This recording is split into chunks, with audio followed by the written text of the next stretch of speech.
Long time no see, folks. Today I am here with a video about one of my favorite games from 2024, Astrobot. The 32X? Is this a joke? Let me explain. I made a video on the Game Gear and tried 10 of the best regarded games for the first time to give an unbiased view of how good the best games are, and I thought it sounded like a fun idea to do the same with the 32X. I have never touched a 32X in my life until now, and I've always assumed that this sort of Frankenstein add-on with its really paltry 40-ish game library was correctly relegated to the dustbin of shame in failed consoles. But what was the 32X? It was a late add-on to the Sega Genesis released in 1994. It was the infamous Tower of Power. Just look at that monstrosity. The poor Sega Genesis. The 32X was supposed to serve a couple of purposes. First, it would extend the aging Genesis's lifespan, acting sort of as a stopgap of sorts before the Saturn dropped. Its second purpose was to make a budget option for next-gen consoles. But you needed a Sega Genesis to play it, not to mention both power supplies. So let's have a look at what many consider to be 10 of the very best 32X games, no nostalgia glasses, pure, objective, judgments. Let's go.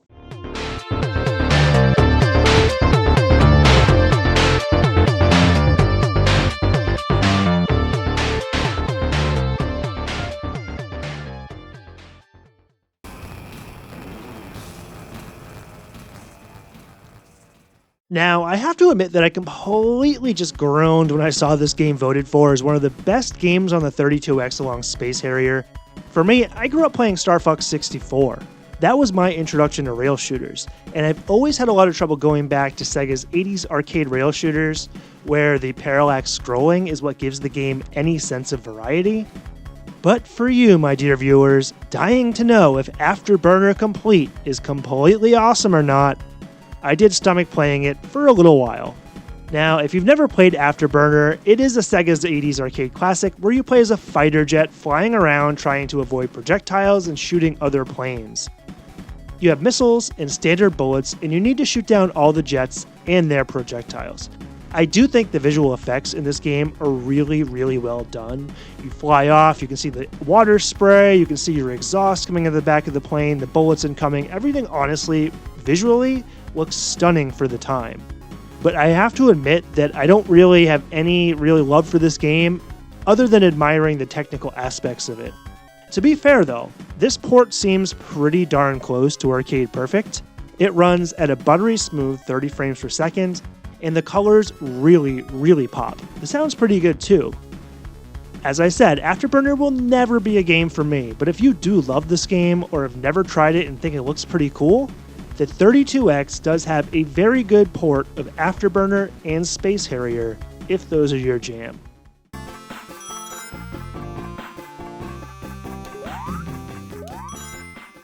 This one kind of hurts me a little bit because you know what? The 32X did get a new Sonic game, even if it didn't star Sonic, while people who adore the Saturn like me have to just accept that the only new Sonic game on the console is a lousy Sonic racing game. Knuckles Chaotix is a really odd game though. You're Knuckles and some of his friends that you probably don't care about, and you are tethered to one of those other said nobody friends. And Knuckles Chaotix is much more of a puzzle platformer than it is kind of the jumping and blazing light speed that you're used to from the Genesis Sonic titles. You're kind of bound to your partner with this sort of elastic band effect, and you're working with them to get around obstacles via pulling and launching them and vice versa. In the beginning, it's kind of a drag, it's weird to get used to, but after about 10-15 minutes of playing this game, I think it starts to become a lot more fun once you're used to how the physics work and that a weird elastic band effect actually controls. It's an okay game, it's really not bad actually, but it does lack the fast pace of classic Sonic, and I could not help but notice that a lot of the stages just seem kind of empty in terms of enemies. Like the puzzles and the platforming elements are pretty cool, but it doesn't seem like there's a whole lot of enemies, and you can kind of see why with how wonky the elastic band mechanic is. There's also really kind of pretty nice looking 3D special stages, but I do find them to be a little bit janky at the same time.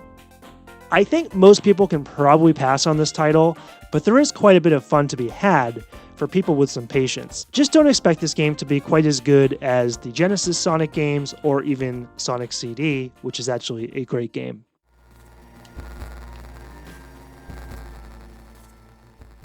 Ugh, Kolibri. This is another new one. I was excited for this game because it looked so weird and charming. I mean, it looked kind of like something like maybe Echo the Dolphin, except maybe with a hummingbird, but no.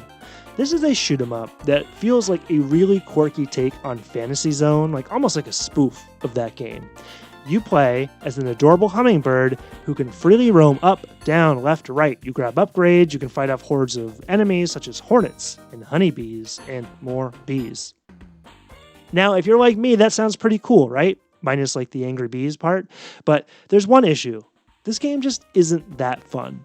Just a tiny issue, but it is one that I would be remiss not to bring up. Sure, the concept is charming, but there's no map. The enemies take a bunch of hits to kill, and they often require you to fight enemies to the left, right, up, and down, meaning that you have to control pretty quickly. And I don't think the controls are really good enough to manage it, personally. And especially with there being so many better shoot-'em-ups on the Sega Genesis or the Sega Saturn. I mean, seriously, I would just recommend booting up Lightning Force or Dodonpachi, and just forgetting that Kolibri is ever even a game that was ever made. Still, I mean, I think Kolibri might be worth a go if just for how unique it is and the graphics are pretty. I just don't think the gameplay is quite there.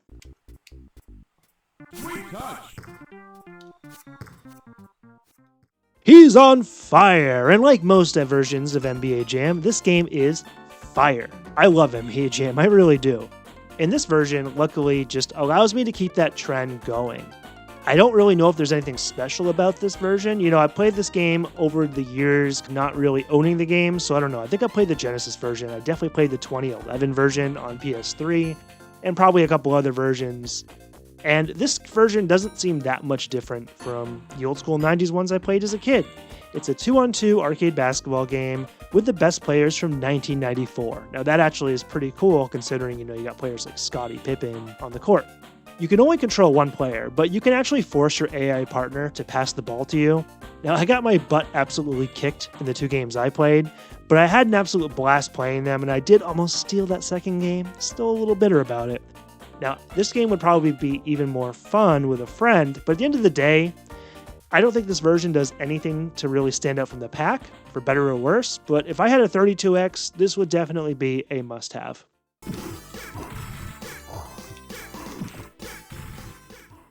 I have to confess that I do have a soft spot for Virtua Fighter 2, but I've not really played much of the original game. But that said, this is so much better than that putrid Genesis version that Sega seems to throw in every friggin' Genesis collection. In this version of the game, the characters are primitive and blocky looking. I mean, that was just kind of what the 3D looked like in the early 90s, but more importantly, this game is really rock solid. The 3 buttons used to fight here are really smooth, there's no real performance issues, I think the 3D models look decent, and if I had a 32X when this game came out, I would definitely be impressed with how it looked and how it played. The game even has a number of modes including arcade, versus, and tournament, and there's a bunch of fighters. I mean, seriously, this is a great fighting game, to be honest. I personally probably prefer Virtua Fighter Remix for the Sega Saturn, I think it looks a little better, but this version is perfectly fine, and if you have a 32X, get this game.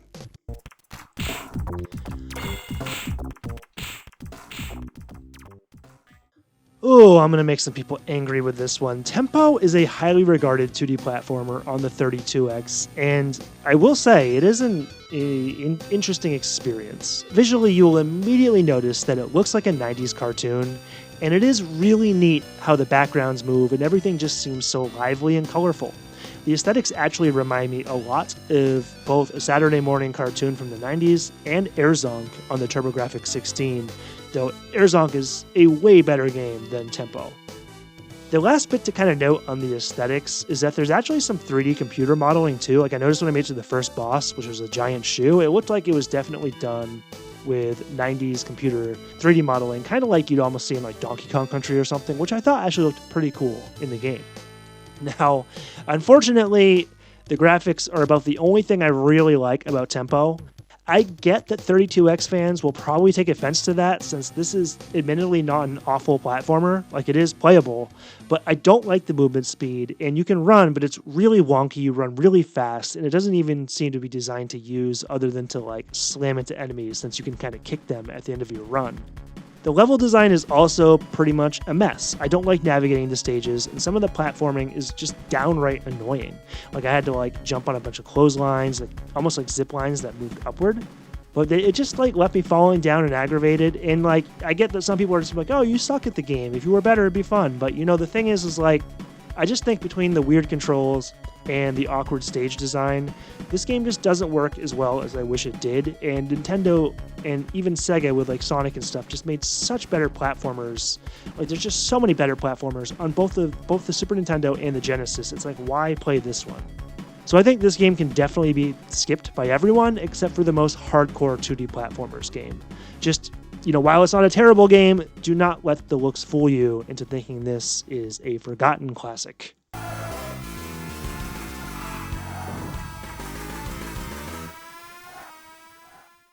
Virtua Racing Deluxe was actually the game I was most excited to play. I have always had a soft spot for this simplistic polygonal racer, and I've tried both the Saturn and Genesis versions of this game in the last couple years, and they both left me with kind of a bad taste in my mouth, unfortunately. And here is something I never thought I would say. I love the 32X version of Virtua Racing, and this is probably a better game than the launch version of Daytona USA for the Sega Saturn, which came out around the same time, and that game should have been a triumph. I know, I can't let my Saturn love not ooze into my hatred of the 32X. But, you know, the thing is that Virtua Racing, as good as it is on the 32X, is kind of sad because it does feel like this game probably should have been on the Sega Saturn instead of the 32X. But speaking about this version, it does everything right. You have 3 car options, 5 tracks, there's multiplayer, and the controls are really tight. This game would not be considered beautiful by today's standards, and, you know, that's fair, but it's also far more visually appealing than its Sega Genesis sibling, which required a special chip to even run on the Sega Genesis. Virtua Racing always reminds me of how good arcade racing is, and how sometimes less is more.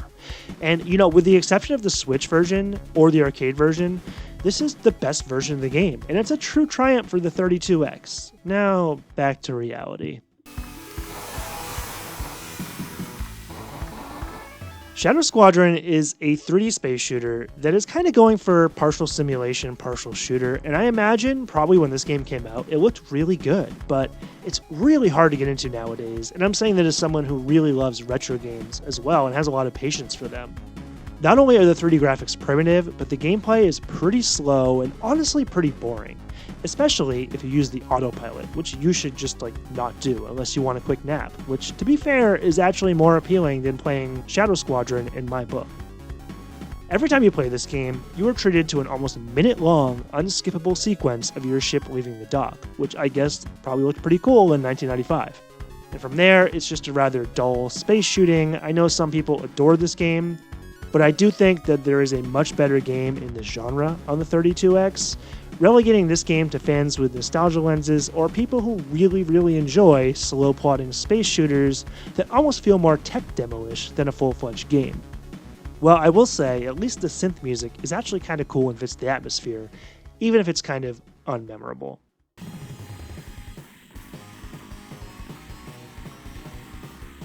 Metalhead, ooh. A 3D mech shooting game designed by Sega, and I have to say that this is the single hardest game on this list for me to review. I want to love this game and hate it at the same time. So let's just start with the bad. The gameplay here, while fairly fast-paced, is really redundant, even with the different mission types. I mean, you can go from having to destroy all the mechs, to stopping a prototype, to having to photograph an enemy area. Sounds pretty cool, right? The issue is that usually you're just going around shooting mechs anyway. And despite the fact that that's most of the gameplay, to make matters worse, the mechs pretty much all look the same, including the bosses by the way, and the draw distance is absolute trash, which means most of the enemies can just shoot at you well before you can even detect them. My least favorite feature of this game though, might actually be one that should have been one of the coolest. There's a shop where you can quote-unquote upgrade your equipment. But The thing is, it's easier than accidentally killing a civilian in Grand Theft Auto to buy a weapon. There's no confirmation for buying it, just a single tap with a button. Now, it might sound like I absolutely hate Metalhead, but I probably only cast it down to about the 4th layer of hell alongside bad ports like Saturn Doom. See, I think Metalhead is actually a pretty good game graphically. The levels are fully 3D, and I think some of the shops and everything they made there, they look pretty good, and there's some 3D modeling. I really enjoyed seeing my enemies get blown to smithereens and float down to the ground. There's also camera angles where you can see your mech, and you can ride in, I think 3 different camera angles. Pretty cool. So, overall, Metalhead is mediocre at best. It's really only fun in small doses, and it tells more of a tale of what could have been more than what was. I mean, it's just another lost opportunity on a mostly tragic and abused Sega console. Finally, the last game on the list, Star Wars Arcade. Are we finally at the last game? Thank the Lord, because I've played way too much 32X for my own sanity and health. Star Wars Arcade at least lets us end on a mostly positive note. This is arguably the most popular 32X game, and a pretty cool port of the arcade game, with a unique 32X mode that adds content and balances the difficulty. Like the lesser Shadow Squadron, this is a space shooter with pretty primitive graphics, but the gameplay is so much better. It can be redundant, yes, but I really appreciated the complexity in having to change speeds and use my radar to maximize my chances against my opponents. There's quite a bit going on, and it keeps you at least thinking and keeps the game pretty fast-paced. I also really like revisiting moments from the original Star Wars trilogy and blowing up the Death Star, twice. However, this game is super hard, and it is a little redundant. I do think this is overall a cool game for the time, but I really think a remaster or remake should happen because the base experience here is quite nice, and I think that it's a showstopper for that console, but it hasn't aged super well, and I think a remake or remaster would really help this one still shine today. So, playing the 32X was definitely more of a mixed bag than I thought it would be. The arcade conversion seemed really well done, while most of the original games were just honestly not enjoyable. Maybe this would have been alleviated if it had been given more time to grow. Now, I know games like Kolibri, Shadow Squadron, and Metalhead, they have cult followings, but I truly find it hard to believe that many people will come to these games for the first time nowadays and find much to enjoy.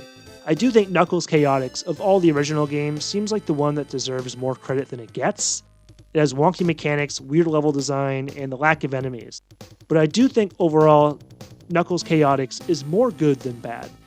Now, there's a chance I will return to a few of these games in the future, but I have not changed my opinion much. The 32X did have potential, but these games should have been just developed for the Sega Saturn, and despite a few good arcade hits and 1 or 2 decent original games, this is still one of the worst consoles of all time. Aside from emulation, I could only see existing Sega Genesis owners who can find a 32X dirt cheap to discover the 32X worth their time. And a quick eBay search shows me that they're worth, wow, $150. Wow. So good luck, 32X chasers. Well, that's going to be it for today. Please let me know 2 things. 1, what 32X Saturn games do you actually enjoy, if any? And 2, are there any consoles you'd like to see me play 10 of the highest acclaimed games on? I can do this for any console, though this mini-series of videos is intended for me to go in somewhat blind and give objective opinions. A few consoles I could do that with are the Sega Master System, the CDI, 3DO, any Atari console, or the PSP Vita. That's it for me. Please like and subscribe if you like this video, or if you hate the 32X as much as I do, and game on.